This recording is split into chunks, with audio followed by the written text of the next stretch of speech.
I was never big on dating apps, but loneliness can make you do things you wouldn't normally do. After another night of eating dinner alone, I downloaded one of those trending dating apps. It felt stupid at first, swiping left, swiping right, judging people based on a handful of pictures and a few words. But after a while, it became mechanical, almost hypnotic. Then I matched with Claire. She had only one picture, a black and white shot of her smiling, long, dark hair falling over one shoulder, deep green eyes staring directly into the camera. Her bio was short. Looking for something real. Something about her expression drew me in. It wasn't the forced, filtered perfection of most profiles. She looked real. We started chatting right away. She asked me deep personal questions almost immediately. What scares you the most? What's your worst memory? Do you believe in fate? I answered, drawn in by how engaged she seemed. I asked her the same, but she avoided answering, always shifting the conversation back to me. I should have thought it was strange, but I didn't. I was too flattered by the attention. After a few days, she asked me to meet in person. I'd love to see you, she wrote. Meet me at 8 p.m. at the Lantern Cafe. I hesitated. I'd never heard of it before. When I searched, I found almost nothing. Just an old listing with no recent reviews. The address put it on the outskirts of town, in a part I didn't go to often. But against my better judgment, I agreed. That night, I drove out to the cafe. The area was mostly deserted, just a few scattered streetlights, flickering weakly. The Lantern Cafe was a small, run-down place with a dimly lit neon sign that barely buzzed to life. When I got to the door, my stomach twisted. The sign read, "Closed," but the lights inside were still on. I tried the handle, and to my surprise, the door swung open with a soft creak. Inside, the place was dead silent.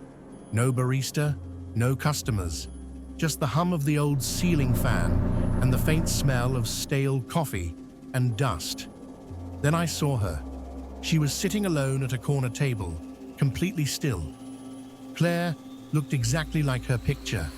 Same long dark hair, same green eyes. But something was off. Her posture was too rigid, her expression vacant. It was as if she wasn't looking at me, but through me. "Claire?" I asked, my voice unsteady. She smiled, but something about it wasn't right. It was too slow, like she was mimicking an expression rather than making one. "I was waiting for you," she said. I hesitated, my fingers tightening around my phone.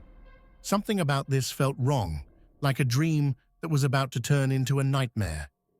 I glanced down and pulled up the dating app. I wanted to check our messages, to ground myself.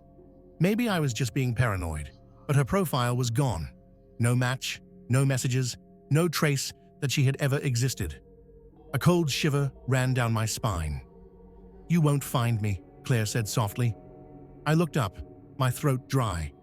"Why not?" Her smile widened. Too wide. "Because I don't exist." The room suddenly felt smaller, like the walls were closing in. My heartbeat pounded in my ears. I took a step back.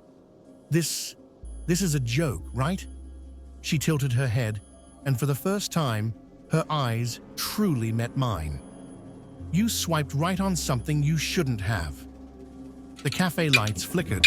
The door behind me slammed shut on its own. I turned to run, but the moment my hand touched the door handle, everything went black. I woke up in my apartment. I had no memory of getting home. My phone was lying on my chest, the screen dark. My head throbbed. The first thing I did was open the dating app. Claire's profile wasn't just gone. Our entire conversation had vanished. It was as if she had never existed. I checked my texts, my call history, nothing. But then I noticed something. There was a new picture saved in my gallery, a black and white photo, of me, sitting alone in the empty cafe, staring at the camera, smiling.